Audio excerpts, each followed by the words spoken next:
Hello friends, आपका हमारे YouTube channel में बहुत बहुत स्वागत है। और आज हम आप लोगों के लिए लेकर आए हैं एक अच्छा सा और प्यारा सा क्वेश्चन व्याकरण के बारे में, अर्थात व्याकरण किसे कहते हैं और इसके कितने अंग होते हैं। तो इससे पहले फ्रेंड्स, आप लोग हमारे यूट्यूब चैनल को लाइक और सब्सक्राइब कर दें। तो चलिए वीडियो को स्टार्ट करते हैं। तो फ्रेंड्स, आपके सामने ये क्वेश्चन है, व्याकरण किसे कहते हैं। तो इसका आंसर हो जाएगा, आंसर व्याकरण वह शब्द है, व्याकरण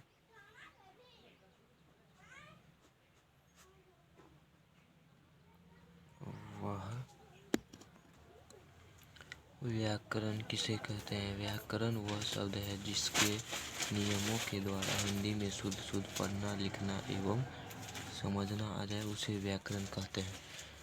अर्थात जिसे हिंदी में शुद्ध शुद्ध पढ़ना आ जाए और लिखना, और वो पढ़ लिख कर समझ भी जाए, उसे हम क्या कहेंगे, व्याकरण कहेंगे।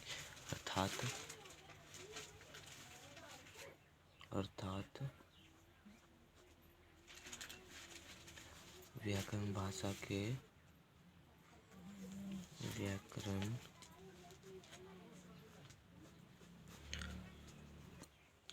अर्थात व्याकरण भाषा के शुद्ध रूप का ज्ञान कराता है। जैसे में हम ले लेंगे, जैसे वह आपका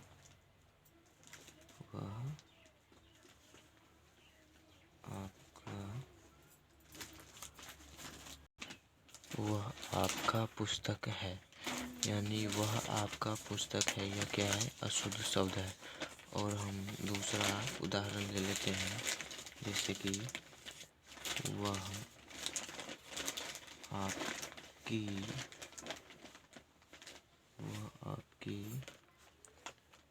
पुस्तक है, वह आपकी पुस्तक है। तो यह क्या है, यह शुद्ध शब्द है। यह क्या है, यह शुद्ध शब्द है, क्योंकि उसमें पढ़ना पड़ता है वह आपका पुस्तक है, और इसमें वह आपकी पुस्तक है, बोलने से ही फर्क पता चल जाता है। वह शुद्ध शब्द है, क्या है, शुद्ध शब्द है। तो हम व्याकरण किसे कहते हैं। व्याकरण वह शब्द है जिसके नियमों के द्वारा हिंदी में शुद्ध शुद्ध पढ़ना, लिखना एवं समझना आ जाए, उसे व्याकरण कहते हैं। अर्थात व्याकरण भाषा के शुद्ध रूप का ज्ञान कराता है। जैसे वह आपका पुस्तक है, यह अशुद्ध शब्द है, वह आपकी पुस्तक है, यह शुद्ध शब्द है। अब हम व्याकरण किसे कहते हैं ये हम बता दिए हैं, और अब हम आपको व्याकरण के कितने अंग होते हैं इसके बारे में बताएंगे। तो चलिए आगे बढ़ते हैं। तो व्याकरण के कितने अंग होते हैं। व्याकरण के मुख्यतः 3 अंग होते हैं। इसमें पहला है वर्ण विचार। वर्ण विचार यानी इसका हम परिभाषा भी दे देते हैं, अर्थात समझा भी देते हैं। वर्ण विचार इसके अंतर्गत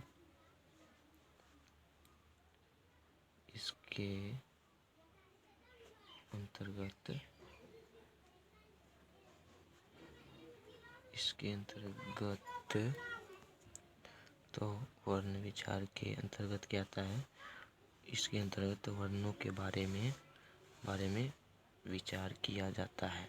क्या किया जाता है, इसके अंतर्गत वर्णों के बारे में विचार किया जाता है। अर्थात जो हम संख्या कोई अति बोलते हैं, जैसे वर्ण उच्चारित करते हैं, जैसे ओ, आर, सही, दुर्गा, ये सब होता है, इसके अंतर्गत वर्ण के बारे में विचार किया जाता है। दूसरा जो होता है वो होता है शब्द विचार।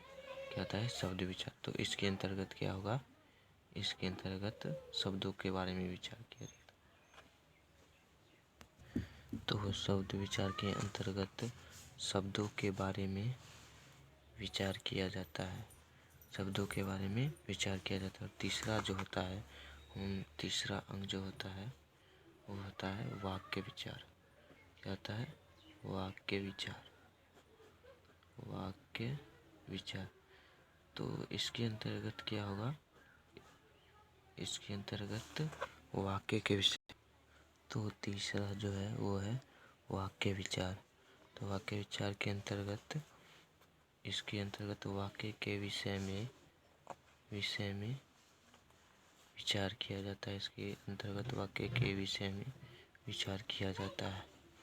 तो हमने व्याकरण के 3 अंगों की परिभाषा एवं वे सभी अंग के नाम लिख दिए हैं।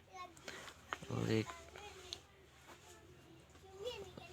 अगर आपको यह वीडियो अच्छी लगी हो तो कृपया हमारे इस YouTube चैनल को लाइक और सब्सक्राइब ज़रूर करें और ज़्यादा से ज़्यादा शेयर करें।